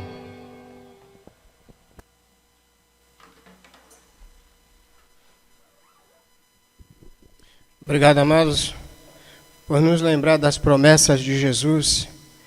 E eu quero conclamar a você que nos ouve. Volta para a palavra. Se a lei de Deus, a palavra de Deus está frouxa no cenário da sua vida espiritual, no cenário da igreja, que a gente volte para a palavra. Ao voltarmos para a palavra, estamos ouvindo a voz de Deus, através de Jesus, que é a sua última palavra, para todo o povo, para o mundo, para a sua igreja. Nós vamos orar encerrando. Semana que vem a gente volta com 5 a 11, mas quinta-feira a gente está na carta de 2 Pedro, a gente está expondo a carta de 2 Pedro. Se prepara para a porção que a gente já estudou e você se prepara para a porção seguinte. Vamos orar. Obrigado, Senhor, pela graça. Obrigado pela palavra que admoesta nossos corações a não entrarmos na voz daquela que não é a voz de Deus.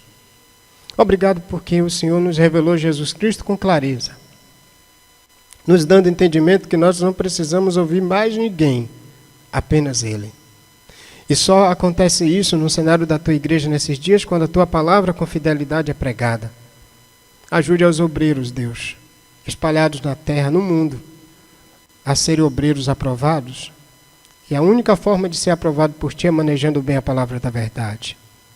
Em Cristo nós te pedimos essa graça de falar dele o tempo todo, para mostrar que o rebanho dele tem que se voltar para ele. A ti seja a honra e glória por isso. Em nome de Cristo, nosso Salvador, e que entendemos que é a nossa última voz, é a última voz do Senhor, a última palavra do Senhor para os nossos corações. Queremos e nos ajude a obedecer. Em Cristo. Amém.